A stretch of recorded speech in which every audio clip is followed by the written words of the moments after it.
to execute a suit, I will go here and create a test run for it. So again, when you are creating a run, you can run create a for automated or manual. So I'll select an automated version. So you can select automated. So we can test run. Now I can select my suit. Demo RAM suit. This is what I created. So I'm selecting that. And now which deployment I want to test this on. So when you say deployment, right? So it's a target application. So I am testing an application called Zoho today for the demonstration. So obviously it's a publicly thing. So again, within your application, you can have multiple environments. So you can select one after one. So here I'm selecting development environment. And again, you can give a build number or it's an optional if you can create also a build number like this. Build number demo 1.2.4 build by RAM, and you when is the build came, so I'll select today. And if you have a change log, right, CRM new field added or something like this, you can keep adding multiple features. Validation,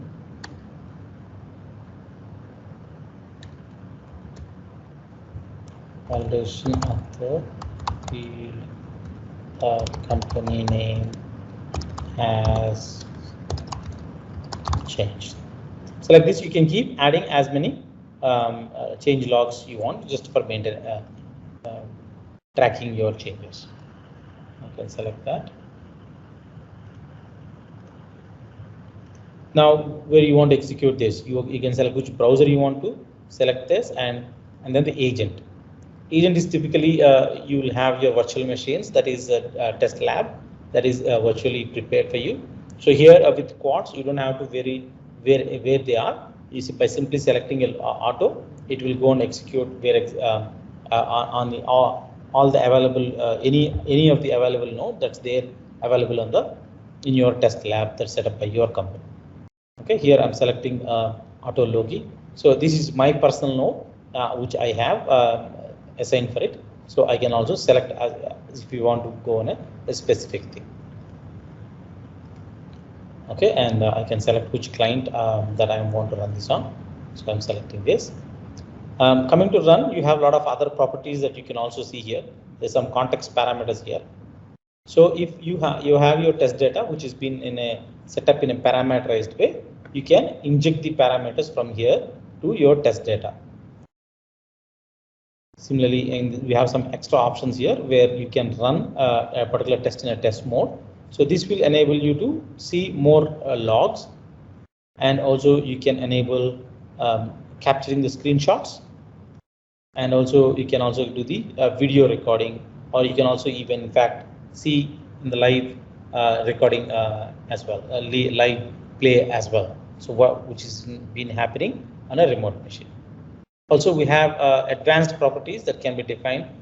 Such could be, say for example, if you want to run this test with a particular resolutions, so we can define all these properties here on the test. Okay, so once you define the required parameters, I can simply say execute the test. Now, as you can see, the task has already started, and it's started running the and producing the results for me. So as I said before, it's completely virtualized, so you don't have to worry where my particular test lab node is available. So it automatically picks up whatever nodes it's available and give you a live instant feedbacks in terms of what's happening there.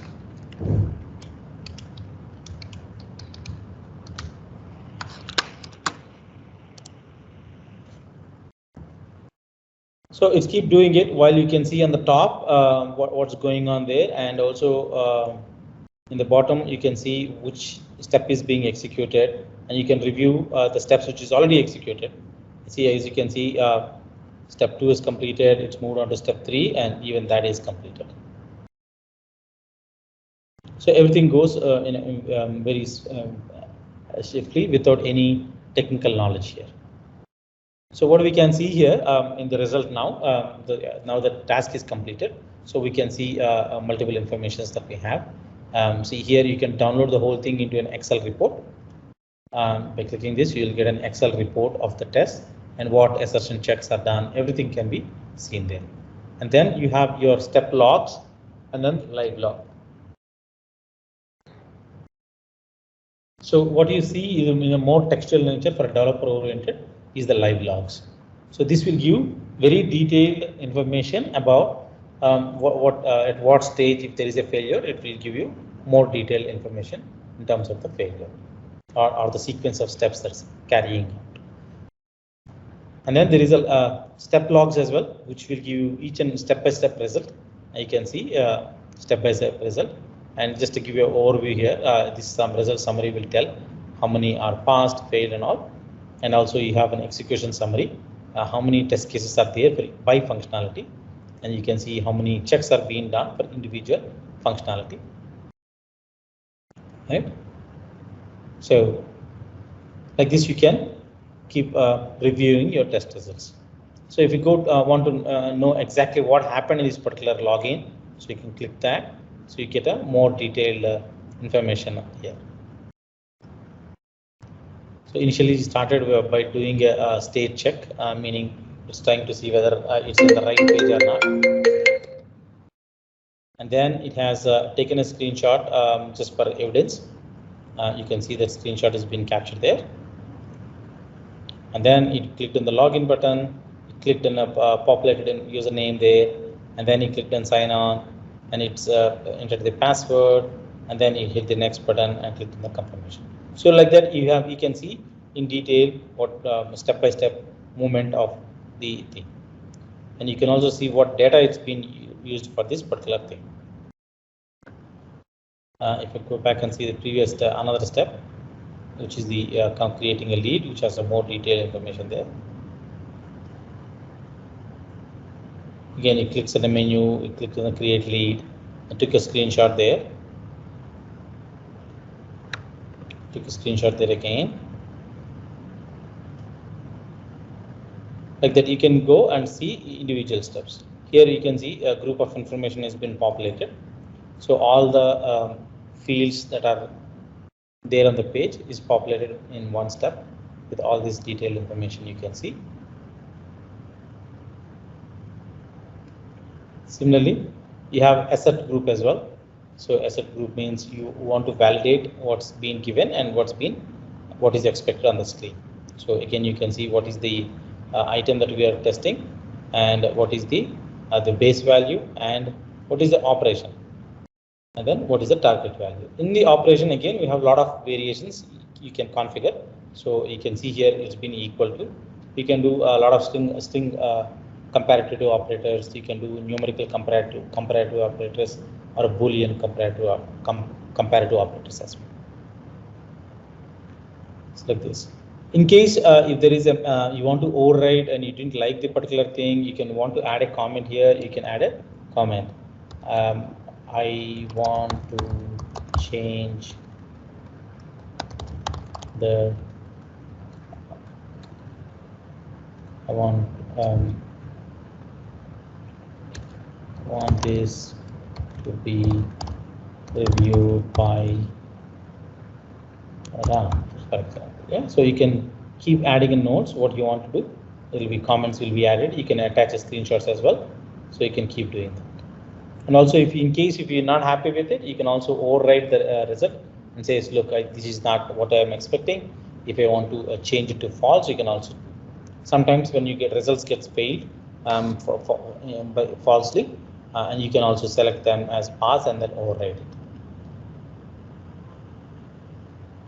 Here also you can see the test data as I mentioned before. All the test data that's been used for this particular test case is also can be visible here.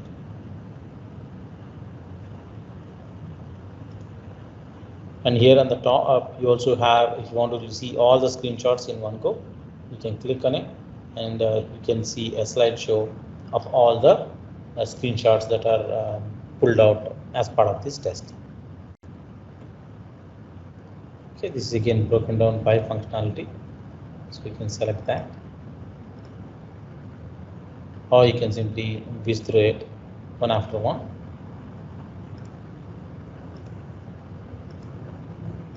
you can do this as well. Okay, cool. So that's the execution of the test cases and its execution. Any questions, guys? Just take a pause.